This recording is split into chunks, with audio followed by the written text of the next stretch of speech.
J'invite les saints de prendre place. Bon anniversaire à tous ceux qui sont nés de nouveau. Si vous ne savez pas, la Pentecôte, c'est le jour de ton anniversaire spirituel. Parce que la Bible dit qu'il y a une naissance naturelle et il y a une naissance spirituelle. Et vous allez remarquer, vous aimez bien fêter la naissance naturelle, mais vous n'avez rien prévu pour fêter la naissance spirituelle. Or, votre naissance naturelle, vous avez tous, et j'insiste et j'assure, conditionné à la mort éternelle. Par votre naissance naturelle, vous devez aller tous en enfer. C'est par votre naissance spirituelle que vous avez été sauvés. Et vous allez remarquer, vous ne donnez pas trop d'importance à cette naissance, à cette nouvelle naissance. Pourquoi? Parce que vous n'êtes pas encore conscient de la grâce, de la bénédiction, de la, si je peux dire, des privilèges que vous avez reçus en Christ pour que vous croyiez et que vous soyez sauvés. Nous croyons, nous sommes sauvés lorsque nous sommes guéris d'une maladie, lorsque nous sommes délivrés d'un démon. Mais le pire, c'était la mort éternelle. Et par votre nouvelle naissance, vous avez échappé. Logiquement, nous devions être contents, habillés en dress code, comme à une époque, quand on préparait la Pentecôte. Parce que c'est un grand jour pour ta spiritualité. Après la résurrection, après la mort de Jésus, qui est pour l'humanité, la résurrection de Jésus et la Pentecôte est pour ceux qui sont sauvés. Jésus a dit, sans moi, vous ne pouvez rien faire. C'est à partir des Pentecôtes, vous êtes qualifiés à faire de grandes choses. Vous voyez comment vous êtes restés silencieux? Non, je ne vous mens pas, je vous dis des vérités. Que nous avons du mal à croire et à mettre en application. Alors, j'aimerais encore demander à tous ceux qui sont nés de nouveau, qui sont nés de l'eau et de l'esprit, d'acclamer les Seigneurs pour leur anniversaire spirituel.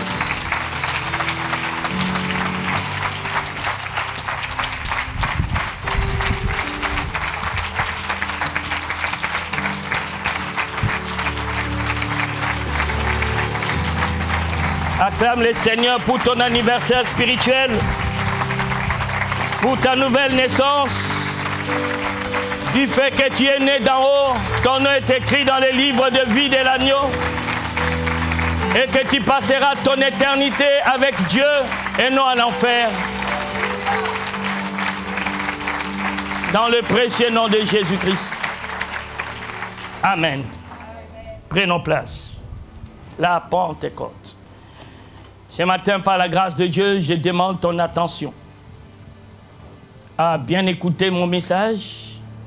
J'essaierai d'être calme comme hier, parce que la foi vient de ce qu'on entend. Ce qu'on entend de la parole de Christ. Il y a eu des moments, lorsque nous prêchions les jours de la Pentecôte, on était en flammes, on était en feu, et les gens tombaient, s'écroulaient, et on disait, waouh, il y avait une puissance. Et des jours, des mois après, ces gens, rien n'est changé dans leur vie. Alors on s'est posé des questions, qu'est-ce qui se passait? Et nous allons tout simplement comprendre, le Saint-Esprit te peut te faire tomber, mais il ne peut pas te transformer si toi tu n'as pas reçu la parole de Dieu. Car le Saint-Esprit est là pour confirmer la parole de Dieu.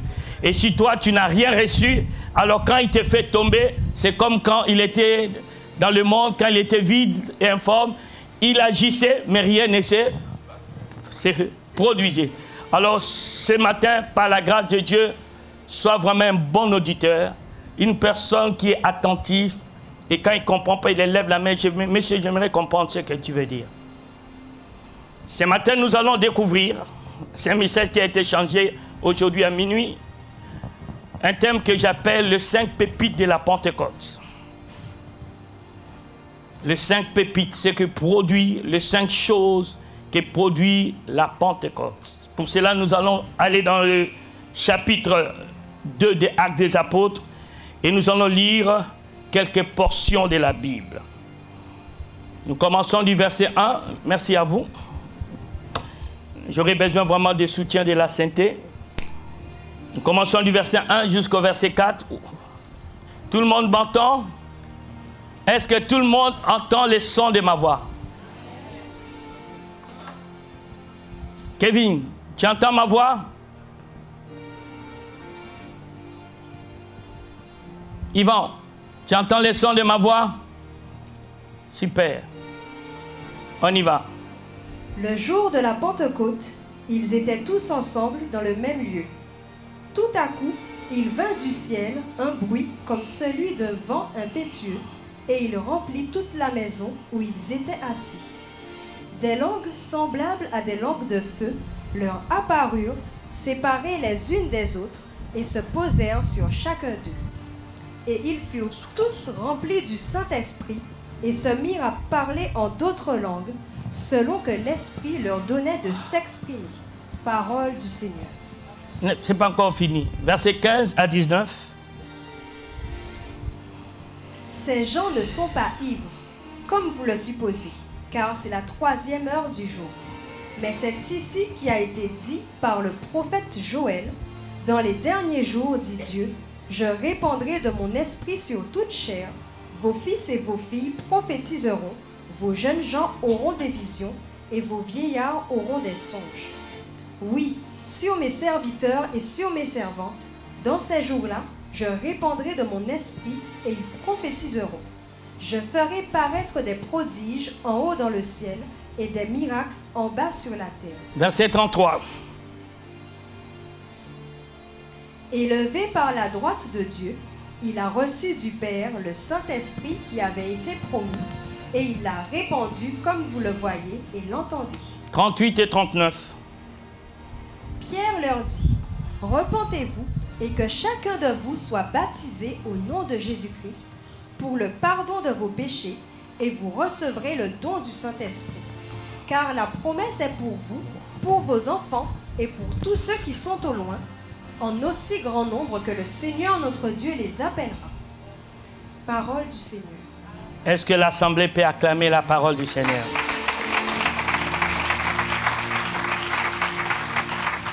Je ne connais pas ton approche sur cette fête, mais permettez-moi à t'apporter une petite portion d'information ou de connaissances qui va t'aider dans ta vie chrétienne et dans ta spiritualité. Vous voyez, nous célébrons la Pentecôte très souvent comme une fête religieuse, sans se rendre compte, en réalité, nous célébrons une promesse accomplie de Dieu ou accomplie par Dieu dans la vie de tous ceux qui croient en Jésus. C'est une promesse accomplie. Comme on vous dit dans la Bible, Dieu a promis Isaac à Abraham. Waouh, je souffre de chaleur. C'est pourquoi je t'ai regardé tout à l'heure. Il faut me trouver la solution les jours qui viennent. Alléluia. Alléluia. Amen. Ça devient dur, hein? On est obligé de s'habiller en léger. Alléluia. Alors, très souvent nous célébrons. Laissez comme ça, ne vous perturbez pas, ça va, ça va marcher. On ne peut que faire avec. Amen. Alléluia. Nous célébrons souvent cette fête comme une fête religieuse, mais nous ne voyons pas le rapport de cette fête dans notre vie de tous les jours. Mais pour certaines personnes comme nous, qui connaissons l'impact de la Pentecôte dans leur vie, c'est pour nous une très grande fête. C'est une fête qui a fait que toi, tu m'appelles apôtre, que toi, tu viennes m'écouter. Ça fait combien d'années que je suis en Guadeloupe? Alléluia. C'est cette fête qui a fait que je sillonne le monde parce que j'ai quelque chose à apporter. C'est cette fête qui m'a fait entrer dans des grands palais, me tenir devant des autorités très importantes et leur parler de la part de Dieu. C'est cette fête qui a fait que je libère des prophéties qui impactent des nations, qui impactent des territoires, qui transforment les vies des personnes. C'est cette fête qui a fait que ce matin, qu'on écoute une prophétie où le Seigneur nous demande de nous connecter avec lui. C'est cette fête qui fait de toi, bien-aimé, un enfant de Dieu. Et malheureusement, vu que nous ne tenons pas compte de toutes ces choses, nous n'arrivons pas à les célébrer. C'est une fête qui est plus importante que toutes les fêtes que tu fêtes en dehors de la Pâque. Parce que c'est une promesse que Dieu a faite, Dieu l'a accomplie et le bénéficiaire c'est toi. Non, non, tu n'as pas compris. Le bénéficiaire c'est toi. C'est la Pentecôte qui me fait rouler dans de belles voitures, c'est la Pentecôte qui me met en costume. Sans ça, je n'avais pas l'accès à tout ça. C'est la Pentecôte que les bacs combien? Toi tu as bac combien? 4, hein? Les gens qui ont bac 4, plus 4, écoute quelqu'un qui n'a pas de bac. C'est la Pentecôte.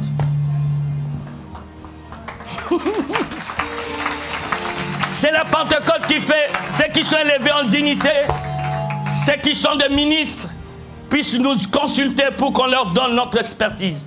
Des chefs d'État. Mais qu'est-ce que nous faisons de cette fête? Comment nous comprenons cette fête? Comment nous la vivons?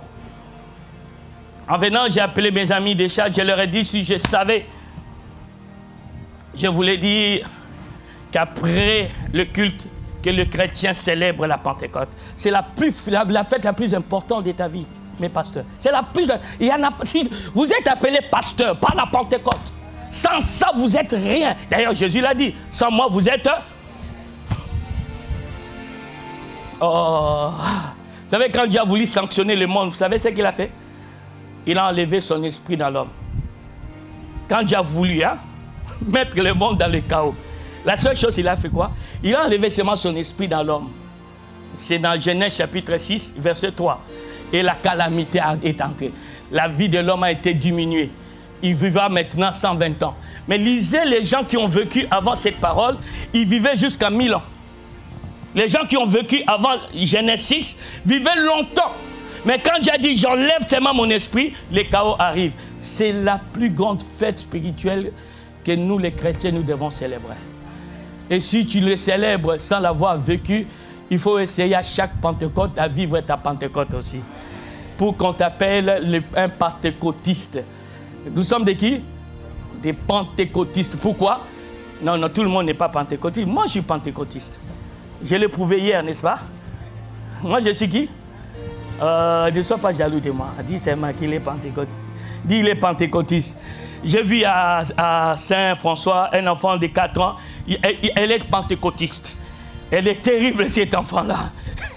Alléluia. Une petite fille de 4 ans. Je vous assure, elle est terrible.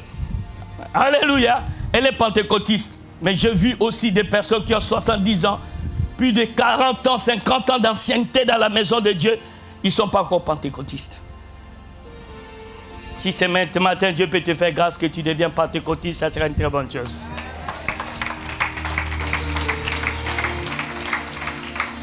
Nous commémorons une fête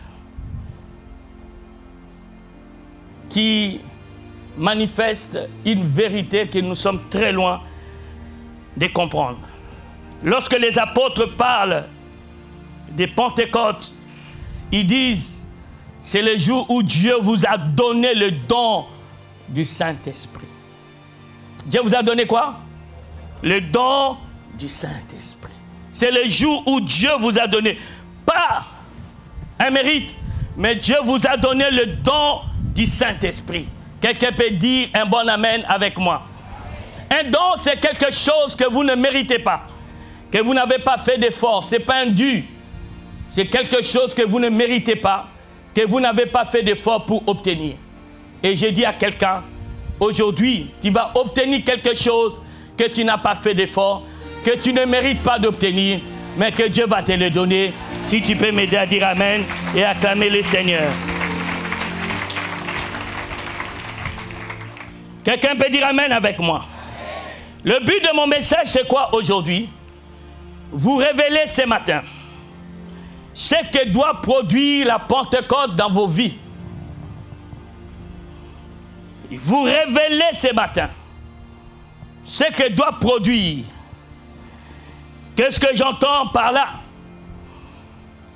C'est par la Pentecôte. L'homme est transformé à un temple de Dieu, un lieu d'habitation d'une divinité. Qu'est-ce que j'entends par un temple? Un temple, c'est le lieu où on rencontre Dieu. C'est le lieu où on adore Dieu. C'est le lieu où Dieu se manifeste. C'est l'adresse terrestre de Dieu. C'est ce qu'on appelle un temple. Or, quand tu vis la Pentecôte, tu deviens le temple du Saint-Esprit ou le temple de Dieu selon 1 Corinthiens chapitre 3, versets 16 à 17. Tu le deviens. Tu deviens qui? Le temple. Ça veut dire le lieu d'habitation. L'adresse terrestre de Dieu. Alléluia. Le lieu où on donne les offrandes à Dieu. C'est comme ça, vous voyez, la Bible dit, celui qui reçoit un prophète en qualité de prophète n'en manquera pas la récompense. Pourquoi? Parce que dans le prophète, il y a son Dieu dedans. Et le geste que tu donnes à un prophète, c'est comme si tu le donnes à Dieu. Parce que dans le prophète, dans l'homme de Dieu, dans la femme de Dieu, Dieu lui-même est dedans.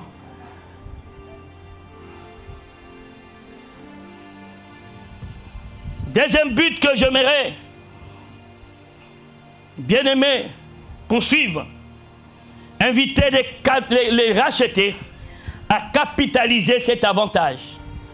Il ne faut pas que la Pentecôte soit seulement pour nous une philosophie, une fête, mais un atout, quelque chose que nous avons de plus que tous les autres n'ont pas. Je ne sais pas si je me fais comprendre. Parce que tu comprends par la Pentecôte, Jésus a dit, il vous est avantageux que je m'en aille. Donc si je vis la Pentecôte, je dois absolument être conscient de cette vérité. Je suis un avantagé dans la création de Dieu. Je suis un privilégié. Mais il ne faut pas seulement que je sache que je suis un privilégié, je dois apprendre à les capitaliser, à le rendre productif. Qu'est-ce que je fais de l'onction, de la présence de Dieu dans ma vie? Ça fait combien de temps je suis chrétien et qu'est-ce que j'en fais de ma chrétienté? Qu'est-ce que j'en fais des dons que Dieu m'a donnés? Qu'est-ce que je fais des révélations que Dieu m'a données? Nous devons absolument savoir, ce n'est pas seulement le fait de savoir que je suis un temple de Dieu, le temple du Saint-Esprit, mais je dois capitaliser cet avantage. Quand j'ai compris que je devenais de recevoir le Saint-Esprit, j'ai estimé que je ne dois pas rester seulement un chrétien ecclésien. Je dois aller dans le monde, montrer au monde qu'il y a un Dieu quelque part. Et j'ai incité des amis qui avaient vécu cette expérience avec moi. Et je leur disais, notre salle est trop petite. Nous devons aller sillonner l'agglomération châtelaine dans des quartiers chauds. Là où il y a des problèmes, comme la prophétie l'a dit, pour apporter aussi notre expertise. Là où l'État a échoué, là où les parents ont échoué, là où la société a échoué, qu'est-ce que l'Église peut apporter? C'est ça, capitaliser. Il y a une chose que j'aimerais souligner ce matin. Dieu n'aime pas les gaspillages. Tout ce que Dieu te donne, il veut que tu les capitalises. Quand Dieu donne à l'homme, à la femme, il leur bénit, tous les deux soyez productifs. Combien de temps et combien de fois les hommes qui sont mariés s'ennuient, mais ils ne savent pas que Dieu t'a donné une femme pour que vous soyez fécondes, pour que vous vous multipliez, pour que vous puissiez envahir, se multiplier et envahir la terre, pour que vous assujettissez, pour que vous dominez. Mais combien sont mariés? Toutes ces paroles sont restées vaines, parce que tu n'avais pas compris par la femme. C'est déjà le symbole du Saint-Esprit. Ta femme est déjà l'emblème du Saint-Esprit. Quand Dieu te le donne, ce n'est pas pour lui parler n'importe comment. C'est pour découvrir ce qu'elle a de Dieu, qu'elle doit rajouter dans ce que toi tu as de Dieu. Et savoir le capitaliser. Oh non, j'entends parler d'un même. Quand Dieu donne à l'homme la terre, il crée un, comment on appelle ça, un jardin. Écoutez, il y a déjà tout dans ce jardin. Il dit, tu vois tout ce que tu vois là, ça ne doit pas rester dans l'état que je t'ai donné. Cultive et garde. Capitalise ça. Aujourd'hui, combien d'entre nous ont reçu des choses extraordinaires de Dieu et ils ne font rien avec? Quand le Seigneur Jésus multiplie les pains, j'aime bien ce qu'il va dire. Il dira ceci, quand les gens mangeaient, il restait encore beaucoup de morceaux. Il dit à ses apôtres, Jean 6, verset 12, récupérez tout ça pour qu'il n'y ait pas de perte. Imaginez-vous, chacun de nous avait su capitaliser le Saint-Esprit dans sa vie. Je crois que la Guadeloupe sera en feu.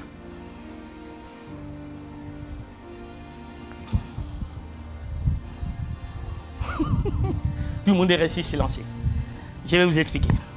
Qui a compris ce que j'ai voulu dire? Maintenant, je vais vous expliquer pour comprendre bien. Nous sommes dans les livres de Juges, au chapitre 15. Nous allons lire le verset 4 et le verset 5. Juges, chapitre 15, versets 4 et 5.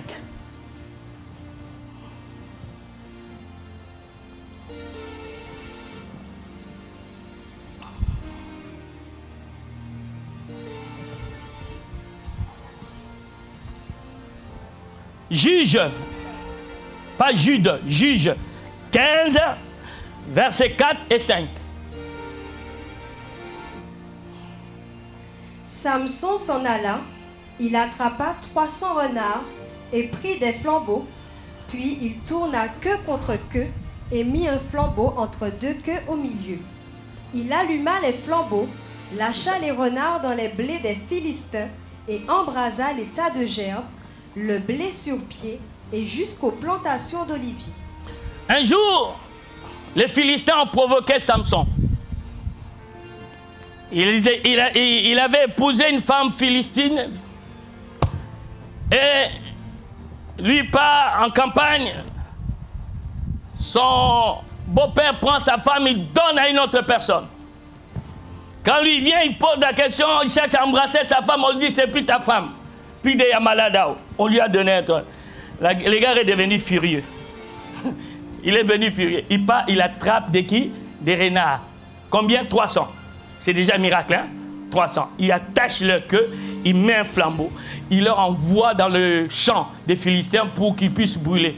Quand je dis, quand vous vivez la Pentecôte, il faut qu'il y ait le feu en Guadeloupe, dans votre commune. Vous allez découvrir maintenant, c'est la même chose que Jésus a fait.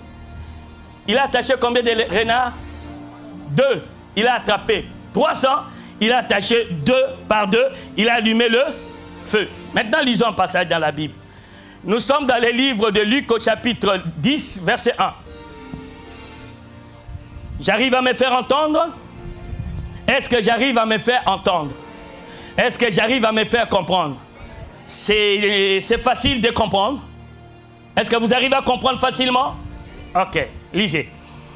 Après cela, le Seigneur désigna encore 70 autres disciples et il les envoya 2 à 2 devant lui dans toutes les villes et dans tous les lieux où lui-même devait aller. Karine, comment? Parole du Seigneur. Venez tous les deux. Il désigna 72.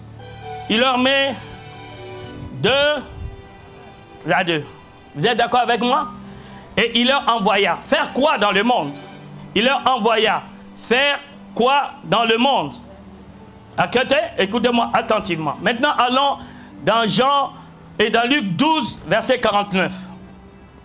Il vous envoya. Malheureusement, il y a beaucoup de chrétiens solitaires. C'est pourquoi vous ne pouvez pas embraser le monde. Logiquement, tu ne peux pas être solitaire dans le ministère. On y va? Je suis venu jeter un feu sur la terre. Il est venu faire quoi? Jeter un feu sur la terre. Qu'est-ce que Samson a fait? Il a mis le feu. Sur qui? Ok?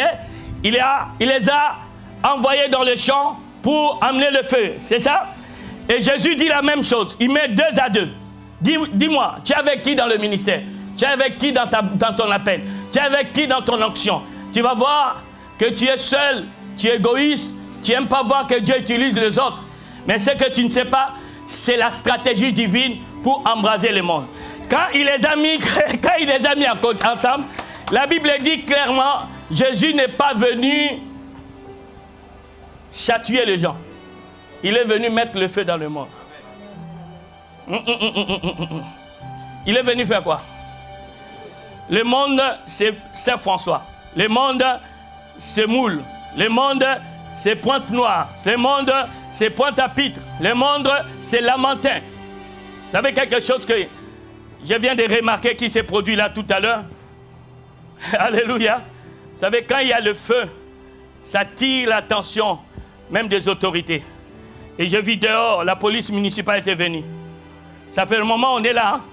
Mais quand il y a le feu, il faut que tout le monde se pose des questions. Qu'est-ce qui se passe là-bas? Et bientôt on saura ce qui se passe réellement ici. Logiquement, il doit avoir le feu dans chaque commune de la Guadeloupe, là où il y a des pentecôtistes. Mais la condition, il faut qu'ils puissent se mettre à deux. Donc il faut que ce matin, que tu trouves ton compagnon, ta compagne de lutte, la personne avec qui tu dois œuvrer. Quelqu'un peut dire amen avec moi. Non, non, j'ai dit quelqu'un peut dire amen avec moi. Et quand tu le trouves, ne cherche pas l'estrade, ne cherche pas autre chose. Va dans le monde, car ton estrade est dans le monde. Et quand tu arrives dans le monde, allumez le feu! Allumez le feu! Allumez le feu dans les quartiers. Allumez le feu dans les communes. Allumez le feu dans vos familles. Et vous verrez comment la gloire de Dieu va se manifester.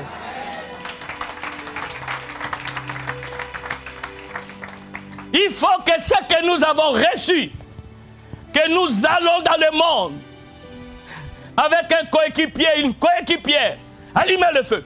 Tant que la prophétesse n'était pas prête à venir en Guadeloupe, je ne venais pas encore m'installer. Le jour qu'elle dit on y va, je sais que seul je ne pourrai pas. Mais avec son aide, j'arriverai.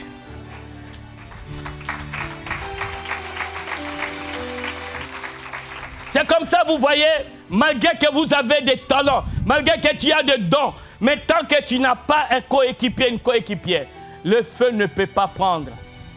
Parce que pour qu'il y ait le feu, c'est quoi? Le feu, c'est un produit. Pour qu'il y ait le feu, il faut qu'il y ait les étincelles, il faut qu'il y ait deux choses qui se rassemblent. Vous ne savez pas ça? Vous êtes d'accord avec moi? Bon, trouve quelqu'un, pas qui te décourage, pas qui te rabâche de n'importe quoi. Trouve quelqu'un, quand toi tu es fatigué, dis on y va gêner. Yes. Quand tu n'as pas envie de sortir, dis à nous aller, à nous aller, à nous aller. Et vous verrez ensemble, il y aura le feu partout où vous allez passer. Oh, j'attendais quelqu'un dire un bon amen avec moi. Alléluia. Jusque-là, vous arrivez à comprendre ma pensée. Maintenant, bien-aimés, comment on peut avoir cette assurance? Comment on peut avoir cette qualité de dire Dieu est avec moi? Je dois allumer le feu. Tu dois absolument savoir les pépites de la Pentecôte, c'est-à-dire des choses que quand tu mets en valeur, les choses quand tu... Comment j'ai trouvé? J'ai défini les pépites comme des choses exceptionnelles qui a qualité à attirer l'attention des véritables trésors. Amen. Alors, si je ne connais pas ces choses, ces vérités en moi, il m'est très difficile d'avoir confiance. Le médecin est sûr, a confiance parce qu'il a la connaissance de l'anatomie et comment les choses font, comment il peut remédier. Pareil que l'infirmière, pareil que le pilote d'avion, pareil que toute personne que vous voyez, il est habile quelque part. Il a d'abord au préalable la connaissance de comment ça marche. Et permettez-moi aujourd'hui de vous donner ces pépites de vérité que vous devez mettre en exergue. Comment ça marche? Comment je peux être un véritable pentecôtiste? Il y a quelqu'un qui est intéressé ou pas? Comment j'ai fait pour savoir, malgré mon jeune âge à l'époque, malgré mes conditions sociales, mes carences, mes incompétences, ma faiblesse, comment je pouvais savoir, je pouvais embraser l'agglomération châtraine? Comment je pouvais savoir que j'avais quelque chose à apporter à n'importe qui, bien-aimé? Comment je pouvais? Parce que j'avais découvert ces 5 pépites.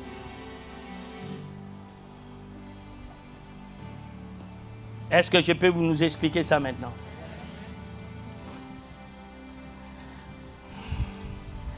Vous savez pourquoi vous avez peur? Parce que vous êtes conscient du danger. Mais le jour que tu seras aussi conscient des atouts que tu as face au danger, tu n'auras plus peur.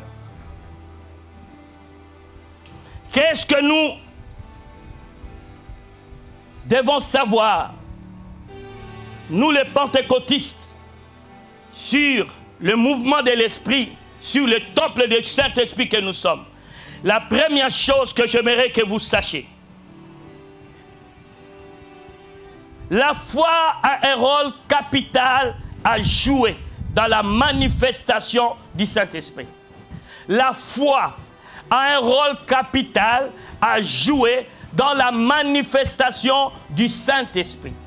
Il ne suffit pas seulement de savoir que j'ai le Saint-Esprit, mais tu dois aussi avoir la foi qu'il faut. Que l'Esprit qui est en moi m'a transmis la puissance souveraine de Dieu et le pouvoir de Dieu. Je ne dois pas seulement le savoir, mais je dois aussi engager ma foi à ces vérités. Regardez. Nous sommes dans les livres de Matthieu chapitre 9. Versets 27 et 28. 9. Suivez-moi attentivement, j'aimerais vraiment être simple. Pour que quelqu'un comprenne, afin que le feu s'allume dans son ministère et dans sa vie. On y va, ma fille. Étant parti de là, Jésus fut suivi par 2 aveugles qui criaient « Aie pitié de nous, fils de David ». Lorsqu'il fut arrivé à la maison, les aveugles s'approchèrent de lui et Jésus leur dit « Croyez-vous que je puisse faire cela ?»« Oui, Seigneur, lui répondirent-ils. Alors il leur toucha leurs yeux en disant « Qu'il vous soit fait selon votre foi. » Parole du Seigneur. Croyez-vous que moi qui en vous, par le Saint-Esprit, que je peux faire ce que tu penses, ce que ma parole dit? Est-ce que nous avons la foi de quoi? Que celui qui nous a donné sa puissance, celui qui nous a donné le pouvoir, il peut agir par nous. Il peut agir au travers de nous. Croyez-vous que je peux faire cela? Écoutez, quand il les envoie dans le monde pour évangéliser, il dit ceci: voici les miracles qui accompagneront ceux qui ont reçu l'onction. Voici les miracles qui accompagneront ceux qui ont reçu la Pentecôte. Voici les miracles qui accompagneront ceux qui parlent la langue. Il ne dit pas ça. Il dit quoi? Ceux qui auront croire en quoi? Que par l'imposition des mains, les malades seront guéris. Croire en quoi? Qu'ils chasseront les démons. Il est important que vous sachiez, tant que vous n'avez pas la foi qu'il faut au miracle, la foi qu'il faut à la puissance de Dieu, vous ne pouvez pas voir cette puissance malgré que le Saint-Esprit est en vous. Vous n'allez pas le voir. Il faut que vous soyez capable de croire, quand je suis baptisé du Saint-Esprit, j'ai reçu la puissance, j'ai reçu le pouvoir. Et maintenant, il suffit que je parle pour que les choses se produisent. Ça ne se produit pas parce que tu sais que tu as reçu. Parce que tu sais que le Saint-Esprit est puissant. Ça se produit lorsque tu crois. Voici le miracle qui accompagneront ceux qui auront. Si tu ne crois pas que le Seigneur Jésus-Christ qui est en toi peut ressusciter les morts, alors oublie la résurrection des morts. Si tu ne crois pas que le Saint-Esprit qui est en toi peut te sortir de la pauvreté, alors oublie la richesse. Car la Bible établit cette vérité. Il vous sera fait selon votre propre et non par rapport à la puissance du Saint-Esprit. Le Saint-Esprit que Dieu donne à ceux qui croient en Jésus. Qui a commencé à comprendre quelque chose? Écoutez. Quand j'ai commencé à voir la manifestation de l'Esprit en moi, la première chose que j'ai constatée, j'ai commencé à parler des nouvelles langues Qui a déjà expérimenté ça? Il commence à parler de nouvelles langues. Si tu as expérimenté, lève tes mains s'il te plaît. Il n'y en a pas beaucoup, hein? Quand j'ai commencé à balbuter, à parler de langues nouvelles, j'ai dit, oh, le Saint-Esprit est à moi. Mais bien aimé, mon problème faisait que commencer.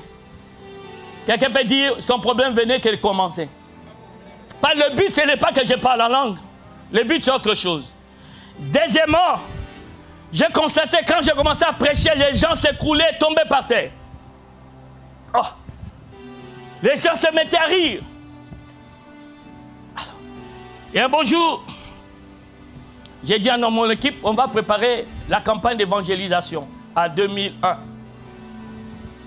Et une infirmière lève la main, il dit, nous prions, mais nous voyons à l'église que les gens tombaient. Mais en dehors de ça, nous voyons rien de probant. Tomber. Mais nous voulons voir des choses probantes. J'ai dit, mais pour voir des choses probantes, il faut aussi amener des cas réels que tout le monde constate et voit. Il ne faut jamais dire ça à une infirmière. C'est pas ce qu'elle manque. Hein? Vous n'êtes pas d'accord avec moi? Alors, vous n'êtes pas d'accord avec moi? Dis ça à tout le monde, dis ça à ton professeur, dis ça à ton banquier, dis ça à ton avocat. Mais ne dis jamais à une infirmière ou à une infirmière que amène des cas.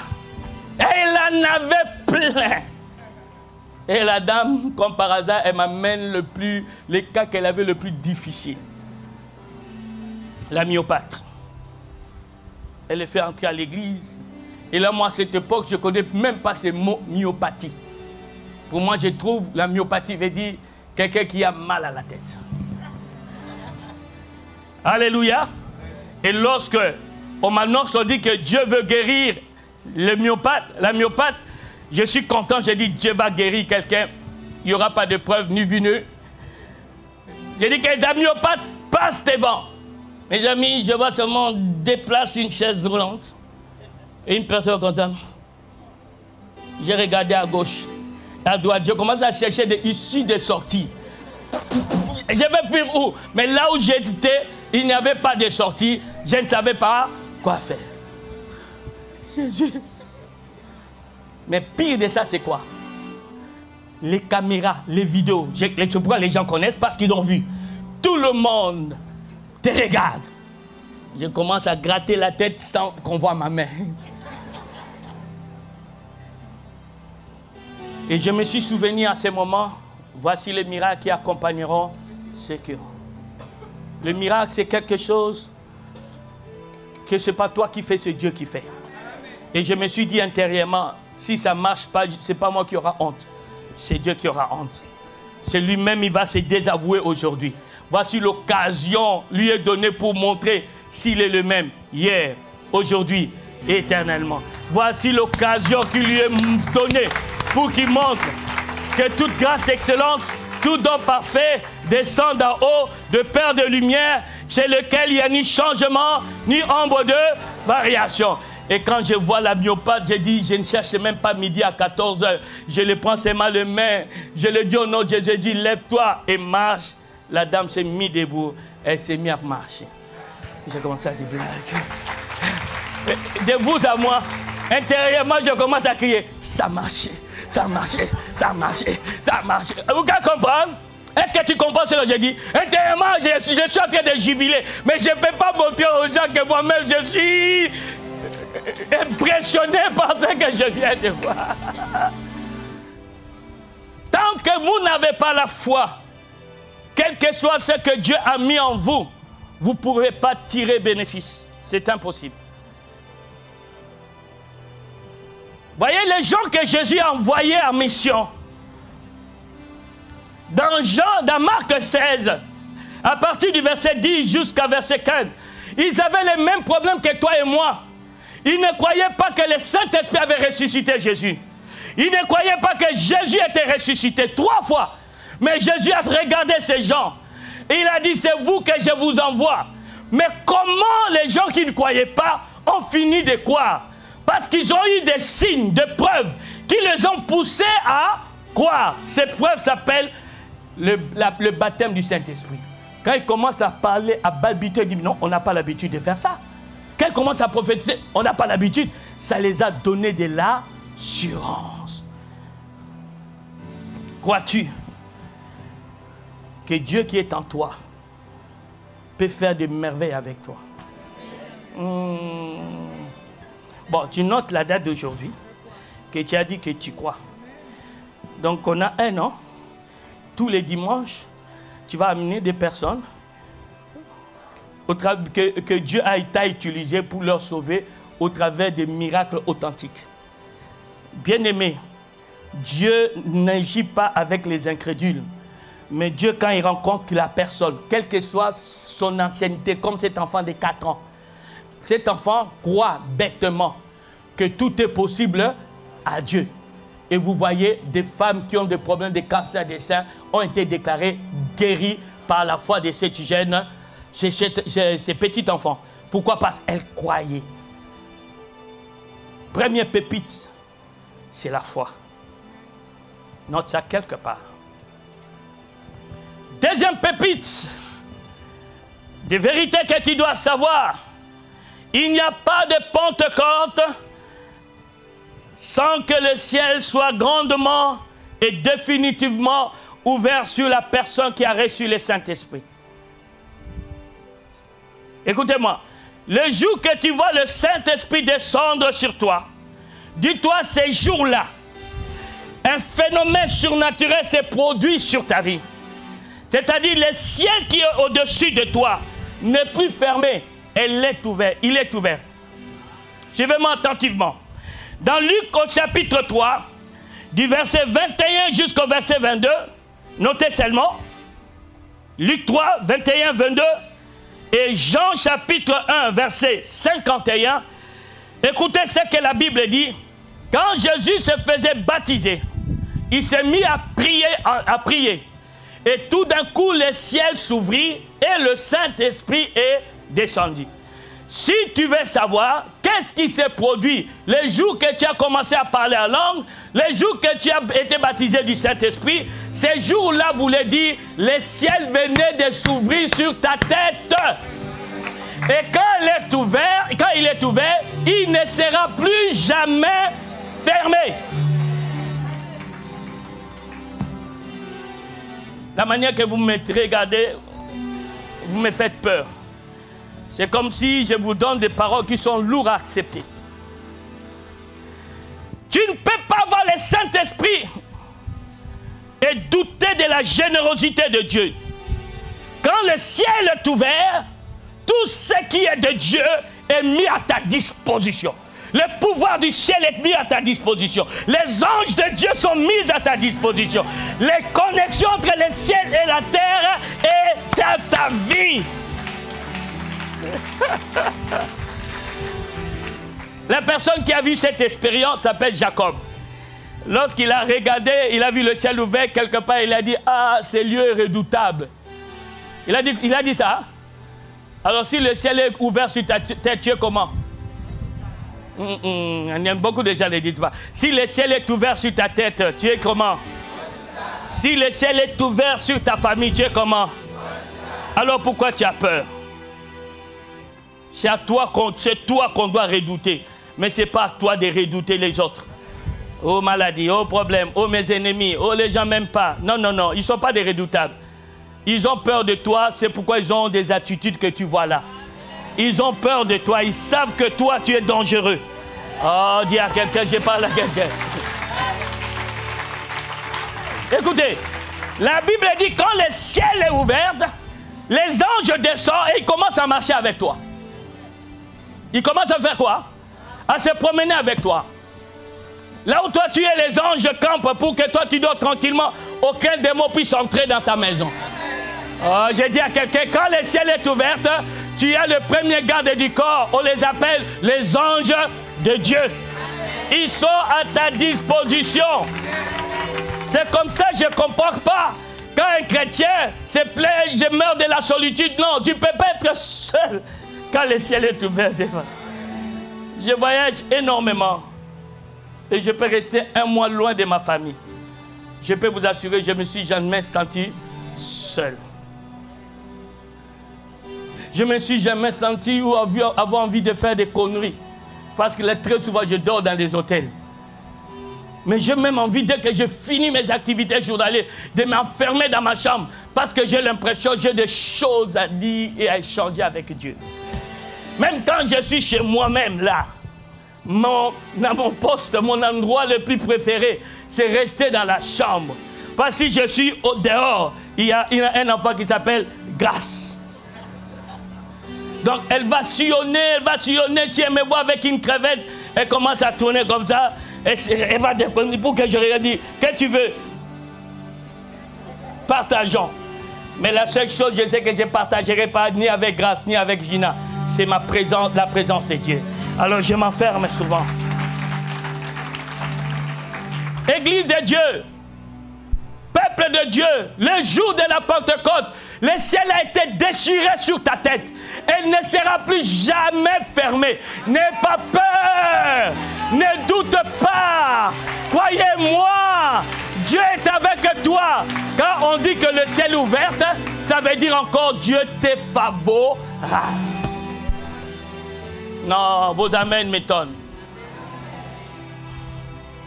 Troisième pépite. Il y a quelqu'un qui est béni ce matin. Y a-t-il une personne qui est édifiée ce matin? Tu ne regrettes pas d'être venu. Troisième pépite. Vous recevez une puissance. Et j'appelle ça la puissance du feu.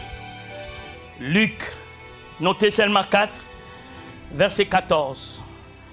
Verset 18 jusqu'au verset 19. Luc chapitre 4, verset 14, 18 à 19.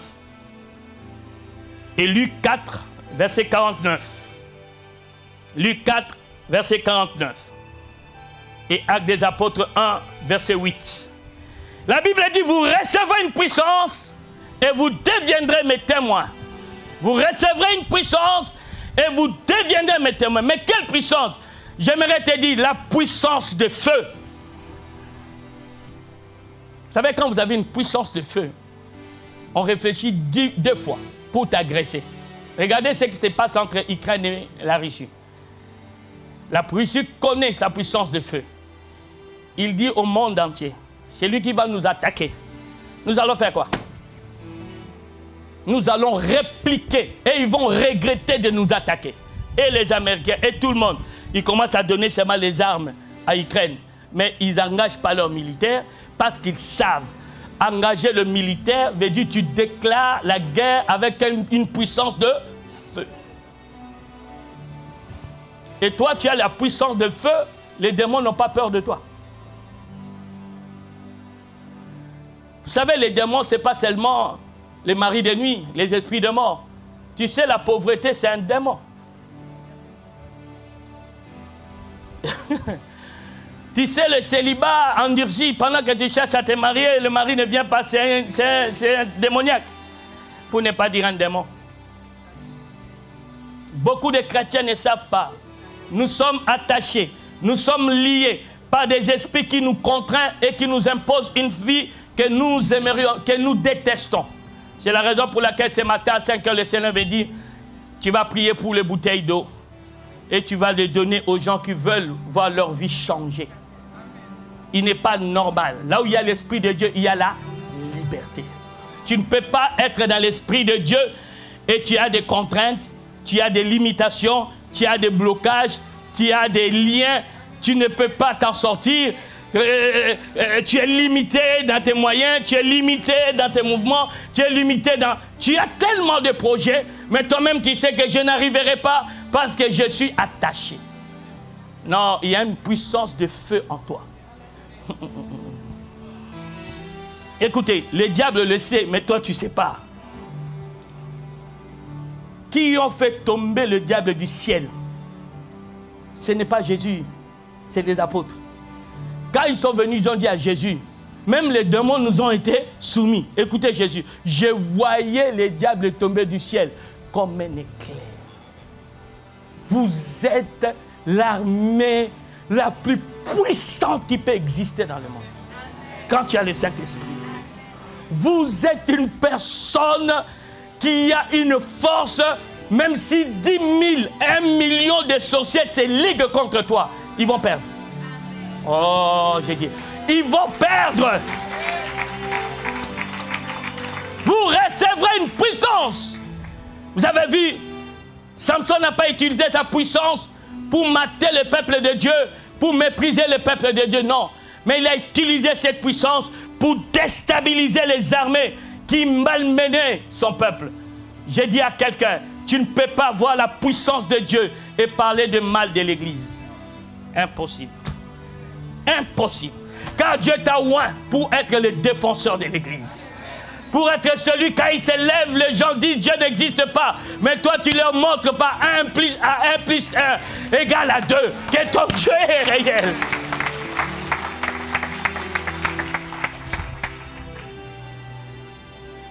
J'ai dit à quelqu'un, il y a une puissance de feu en toi. Même les, comment on appelle ces démons-là que je ne vois plus? Les volants, comment on les appelle? Chikounia. Chikonia. Chikounia. Bah, allez, dites-moi dans le micro, j'arrive pas à prononcer le nom de ces petits-là. Ah, Soukounia. Dites avec moi, Soukounia.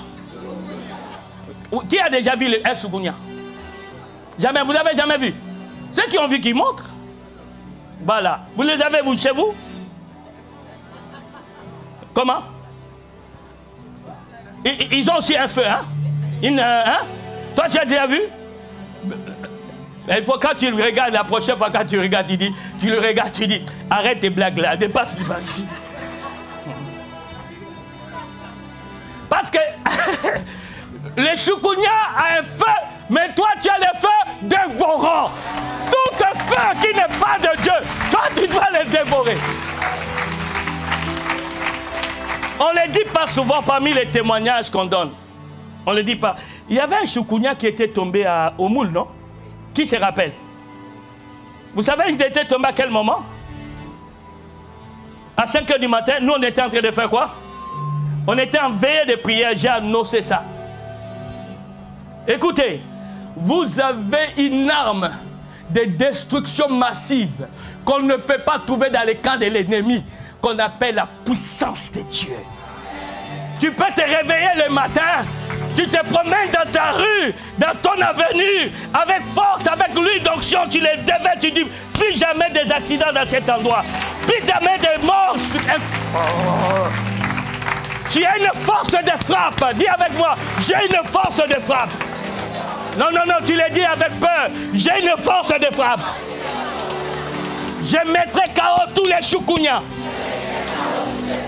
tous les démons, toutes les dominations, les autorités. 1000 tomberont à ma gauche et 10 000 à ma droite. Moi, Victor Chamba, rien ne va m'atteindre. Rien ne va m'atteindre. J'ai une force de frappe. Au nom de Jésus. Elle commence à clamer. La puissance de Dieu. Pourquoi les Choucounia? Pourquoi les démons continuent? Parce que tu n'arrives pas à déclarer leur faillite. Tu n'arrives pas à... Écoutez, quand Jésus reçoit l'onction, il dit, l'Esprit de Dieu, il m'a oint pour annoncer la bonne nouvelle à qui? Aux pauvres. Il défie quoi? La pauvreté. Pourquoi? Libérer les captifs. Il va demander la permission aux gardiens de prison. Il a dit pour libérer les captifs. Je n'ai pas besoin de leur demander. Pour envoyer libre les opprimés. Quels que soient les problèmes, quelle que soit la cause, tout opprimé qui viendra vers moi, je vais le rendre libre. C'est là de même avec toi. Le jour que tu vas comprendre ce qu'il y a à toi.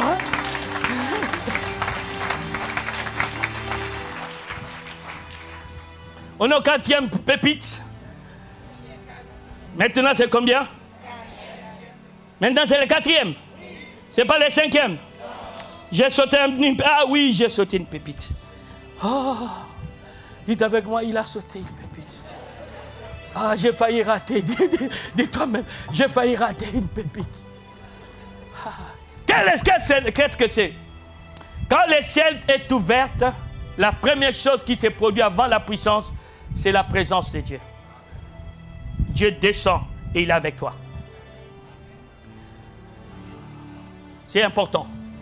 Il ne faut pas confondre Dieu avec la puissance. La puissance, c'est les capacités divines. Mais Dieu, c'est la personne même de Dieu. Sa majesté glorieuse. Et la Bible dit, voici, je suis avec vous. À chaque fois que vous venez à l'église. Voici, je suis avec vous tous les jours de votre vie. Quand tu te lèves pour aller au travail, qui part avec toi? Quand tu conduis ta belle Mercedes ou ta Jaguar, qui le conduit avec toi? Quand tu commences une démarche, qui est associé à toi? Quand tu veux construire une maison, tu n'as pas d'argent, qui est avec toi? Quand tout le monde est contre toi, qui est avec toi? Et j'aimerais te dire, quand Jésus est avec toi, tu fais la majorité absolue. Tu fais la majorité absolue. La grâce que les apôtres avaient, ils étaient conscients que Dieu est avec eux. Et le problème que les chrétiens d'aujourd'hui ont, on n'est pas toujours conscient que Dieu est avec nous. Comment je le sais? C'est parce que dès que tu as un problème, dès que tu as des gens qui sont contre toi, tu commences à pleurnicher. Oh, ça ne va pas ma vie. Oh, Dieu sait qu'il faut que tous tes problèmes t'arrivent pour que lui puisse résoudre ça. Il n'est pas en toi pour être au chômage. S'il voulait rester au chômage, il va rester sur son trône. Il est descendu parce qu'il a vu il y a des problèmes dans ta vie. Il a vu il y a des problèmes dans ta famille. Il a vu qu'il y a des drames dans ta vie. Il a vu il y a des souffrances. Il a dit maintenant je suis descendu. Il a entendu vos cris. Il a dit maintenant les ciels ne me servent plus à rien. Les paradis ne me servent plus à rien. Car il y a des problèmes à résoudre sur terre. Il y a des chats fouettés sur terre. Alors je descends sur Victor. Alors je descends sur quelqu'un. Et je vais commencer à agir au travers de lui. Chaque problème que tu as dans ta famille, la solution s'appelle toi.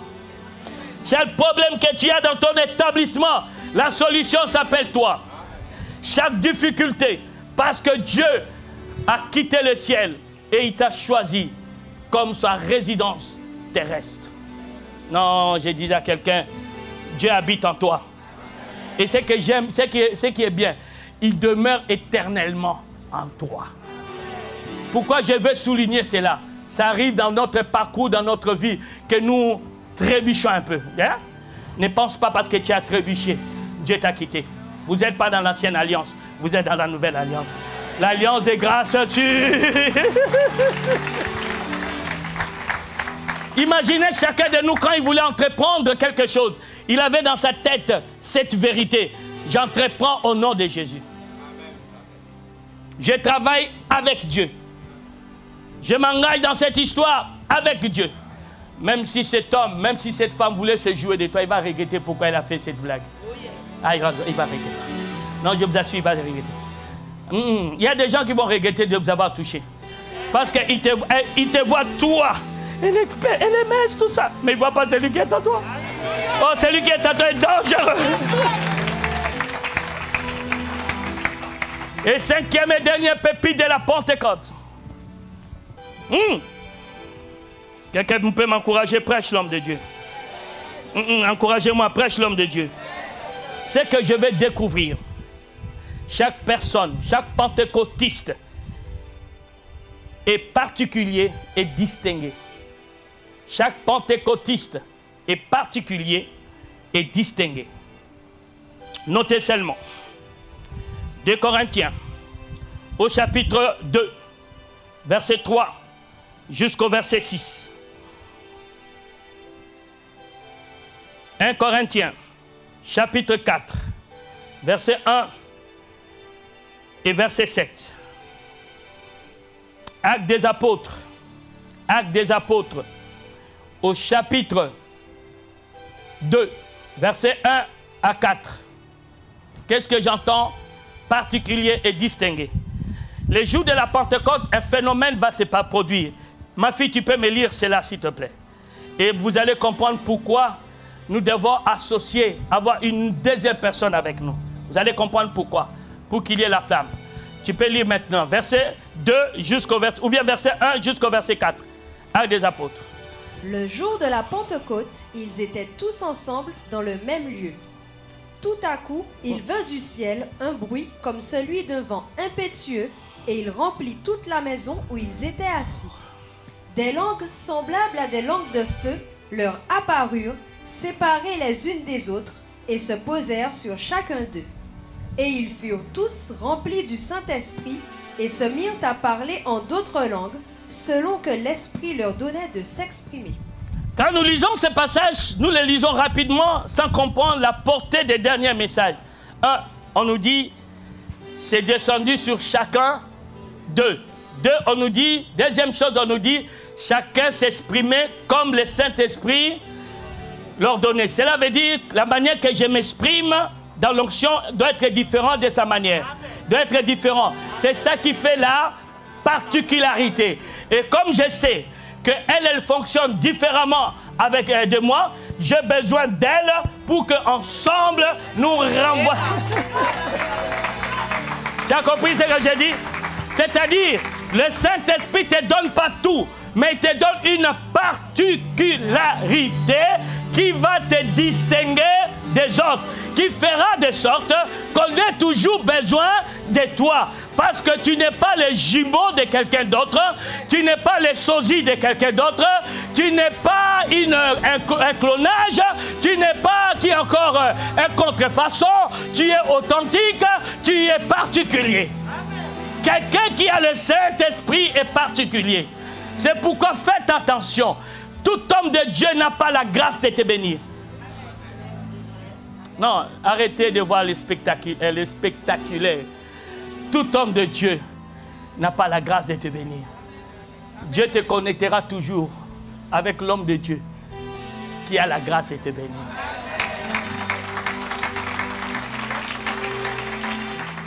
Deuxième chose, quand Dieu te parle sur un cas, où il te révèle un cas, il ne l'a pas dit à l'homme de Dieu, il ne l'a pas dit à la prophétesse, parce qu'il sait que c'est toi de résoudre ces problèmes.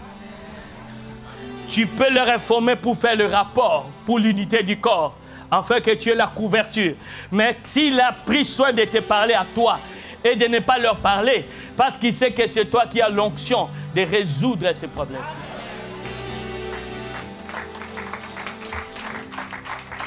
Qui comprend ce que je suis en train de dire? Est-ce que vous comprenez très bien? Ce que Dieu a mis en toi, il ne m'a pas donné.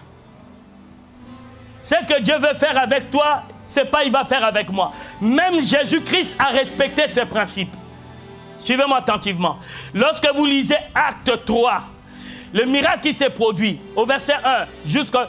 Ces paralytiques, elle était paralytique à l'époque de Jésus. Mais Jésus ne l'a pas guéri.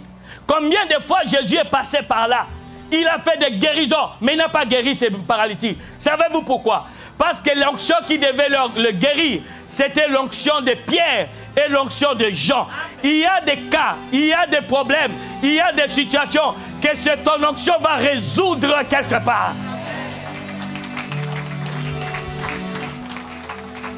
Quelqu'un est attentif à ce que je dis? Est-ce que quelqu'un comprend ce que je dis? Voilà les 5 pépites. Ce que j'ai beaucoup aimé au dernier pépite, lorsqu'on dit le Saint-Esprit était descendu sur chacun d'eux. Ça veut dire qu'il y a une Pentecôte pour chacun de nous. La deuxième chose que j'ai beaucoup aimé, moi-même en méditant, en lisant cela, j'ai dit, oh, je ne suis pas le clonage de quelqu'un d'autre. Je ne suis pas le clonage de Tibi Joshua. Je ne suis pas le clonage de Renard Bonquet. Même si ces gens peuvent m'inspirer, mais je ne suis pas leur clonage. Je dois chercher, découvrir mon authenticité, mon originalité. Je ne dois pas être complexé parce que Dieu utilise l'autre par la prophétie. Et moi, il ne m'utilise pas par la prophétie. Je commence à forcer à prophétiser. Non, Dieu a mis quelque chose dans ma main qu'il a mis à l'autre dans la bouche. Il a... Oh my God! Alléluia! Il a mis en toi, peut-être dans la bouche, mais il a mis à l'autre dans la main. Il a mis à l'autre dans le pied, il a mis l'autre dans le cœur. Partout où toi tu es, dis-toi une chose, tu as quelque chose que l'autre n'a pas. Garde ta ronde originalité. Garde-le, garde-le, garde-le, garde-le, garde-le, garde-le. Alléluia. Ne te laisse pas impressionner par qui que ce soit. Même quand tu n'arrives pas à guérir encore en masse, sois fidèle dans ta vocation. Reste focalisé dans ton appel. Un jour, tu avais guéri une personne. Deuxième jour, tu vas guérir 2. Troisième jour, tu vas guérir 5. Quatrième jour, tu vas continuer. Reste fidèle parce que tu as ton originalité. Sors des limitations. Sors des copies. Tu n'es pas le produit des Chinois. Tu n'es pas le produit des Chinois. Tu es le produit de Dieu. On va découvrir que tu as l'empreinte que l'autre n'a pas. Ton ADN est différent de l'ADN de l'autre. Ça veut dire que ton onction est aussi différent de mon onction. Oh, ne te laisse pas impressionner, s'il te plaît. Ne te laisse pas surtout impressionner. Et ne te sens pas moindre. Apprécie ce que Dieu peut faire avec toi. J'ai fini mon message. Qu'est-ce que vous pouvez retenir aujourd'hui? Je suis le temple du Saint-Esprit. L'Esprit de Dieu habite en moi. Et il a mis en moi des choses particulières que d'autres n'ont pas. Désormais, je sais, c'est par la foi que je vais fonctionner. Tu ne guériras pas les gens parce que tu leur as imposé la main. Mais parce que tu crois qu'à leur imposer la main au nom de Jésus, ils seront guéris.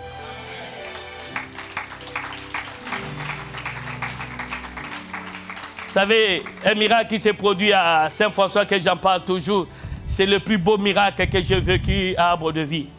La guérison d'un cancer des seins. Dites avec moi, la guérison d'un cancer des seins. Moi, j'ai déjà guéri des cancers généralisés. Mais ce que j'aime dans cette guérison-là, qui veut savoir? Pour une fois, une guérison se produit. Moi, je n'avais jamais mis pied dans cette ambassade. Et j'étais tellement content de savoir que, on commence à se multiplier. On commence à se multiplier. J'étais fier de moi. Quand j'étais là, on ne me connaissait pas, mais on connaissait cet enfant de 4 ans. Si, elle était la star dans cet endroit. Quand j'étais là, on ne me connaissait pas, tout le monde ne me connaissait pas, mais on connaissait Nathalie, on connaissait Gladys. Et dans mon cœur, je disais, waouh, l'armée de l'Éternel est en marche. J'ai dit à quelqu'un, oh my God, arrête de venir à Arbre de Vie.